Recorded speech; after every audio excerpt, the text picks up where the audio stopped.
Can you guys hear me? Yeah. Okay. So, this TED Talk is dedicated to the Seneca and Lenape Indian nations. And they represent a territorial spirit, so that the space we inhabit right now is occupied by spirits in different times, and we occupy this time, but layered up top each other time period were other spirits. In the case of this geography, it would be the Seneca and Lenape Indian nations. And territorial spirits is a good way to introduce the topic of magic, because it kind of breaks the idea of what is real and what is not. And it's not that far-fetched to imagine if there was things that existed here before, that they could leave some kind of trace of themselves that might be interesting or useful to us. And another territorial spirit is this guy for out east, and carries with it a series of iconographic elements or ideas. And when you take a territorial spirit and incorporate it in artwork like this, or like this, and incorporate your own elements, such as the shape on the left, and above Mao's third eye, you can see we've given him a third eye that's now opening with this shape. And this represents a very powerful symbol, and we'll talk more about symbols shortly. But this symbol in particular is very interesting because from this two-dimensional structure, we can extrapolate out many different three-dimensional structures. So within this exists a cube, a pyramid, a tetrahedron, the three-dimensional structures that are analogous to our three-dimensional bodies getting orders from a higher fourth-dimensional shadow or being, and kind of see the analogy. It's a close-up there. So you can see within that the cube and all the different shapes. I hope you can see that. And then, we've got the third eye now moved to the pyramid. It's like another symbol. And you can see in the top right corner, we have symbols that I've created, or we've created. And in triplicate. Okay, so there exists an entirely new reality for each of us. If we change the way we think about things, our perception, understanding of reality, then everything changes. And one of the ways to do that is to kind of condition yourself to understanding what symbols mean, because, well, before we get to that, an entirely new species can be created in a single generation. This is a quote by David Wilcox, and it kind of is mind-blowing, because basically the parent and the child within one generation can be two totally different species. And maybe this is something that's occurring right now as we become more connected, technology becomes more developed, etc. So I think and theorize that this will occur, and it will occur by power of thought, will be the way that this happens. And so just carrying on further, symbols carry intention throughout time. What that means is once a symbol is created and you've distilled all of the intention or desire or whatever that symbol will encapsulate its meaning, it will carry that meaning forever going forward. So, right up like this. Sorry. There you go, buddy. Okay. Okay, we got this one, this symbol, shelter in a storm.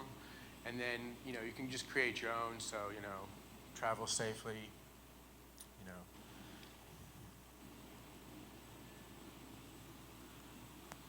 ever-expanding knowledge, master the material.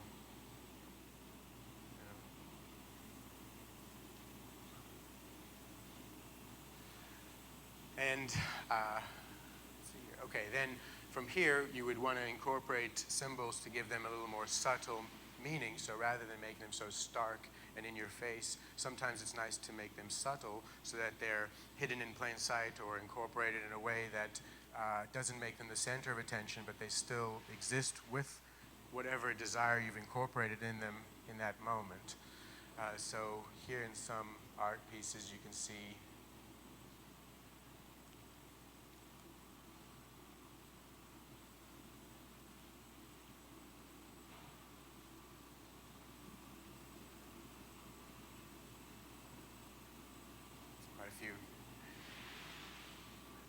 And then similar to the symbol that we showed you on Mao's third eye, we also have this symbol where in place of the head for this piece, and it's a symbol like historical, I've seen it on the walls of Egyptian pyramids, called the fruit of life or the tree of life.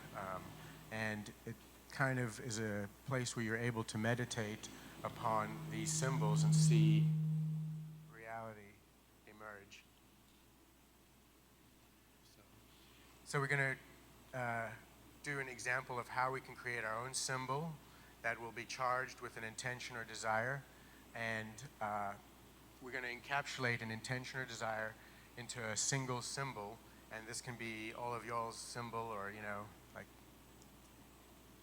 okay. It is the concentrated version of that desire. So you can think of, you know, some examples already probably, because we have them all over, but don't trust me, let's look at history.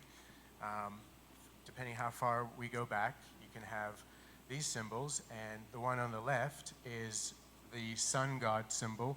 It's actually a holy symbol, and then, you know, to the right of it is the perverted symbol backwards, and representing the dark side of humanity. And then, you know, why was that symbol even used? It doesn't fit into, you know, European mythology. We could go into a long discussion about this, but rather we can look at how the British, you know, countered that German symbol at that time, the Nazi symbol, with the V is for victory. And that was to cancel out, you know, the swastika. So symbols play like a really important role. They also seen in corporations. I mean, you know, a mission statement for a company is boiled down into a single symbol, and then that carries the meaning of that company, and you can kind of see here. This is very common. So before we create our own symbol, I don't know if you guys have pieces of paper or if you just want to, like, you know, do this later, but basically, you have to think of a desire or an intention or something that you want to come to you. And, you know, you have to kind of like, you know, think about it sort of like this. And then, in this case, it is my will to manifest and live explosive, durable growth and community building. So this is like a cool thing to create a symbol around, especially at a TED Talk. And you guys can create any kind of symbol that will, you know, bring something cool, and maybe we have like a bullet train running through Brooklyn or something, but, you know. Okay, so the first thing you do is you take all of the vowels and remove them and put them in a long line so you can kind of see you're starting to distill the intention that exists in the symbol down, and then you take out all the repetitive letters, so you kind of have this, and now you're like just got letters, no consonants, no vowels, I mean. And then from there, you can, you know, draw and kind of sketch until you get something that looks like, in this case, this. So I would describe this symbol as carrying with it an intention for, you know, explosive, durable growth and community building. And from there, you have this symbol, and you're like, well, what do I do with this symbol now? What's it gonna, you know, do for me? It's like something I can just like draw or whatever. But actually what you're gonna do with it is you're gonna think about it, meditate upon it in a way that your mind is completely clear that only this symbol exists within it, or the symbol that you've created, your own one. And from there, you're gonna launch it into the metaverse so that it exists within all human consciousnness and will come back to you, bringing with it that desire, intention, or will. And, you know, this is how we're gonna launch it, is you're gonna focus on it until there's nothing left in your mind. You're gonna clear all away but the symbol. And at that moment, push it out into the universe, the metaverse, where it can make your reality occur, okay?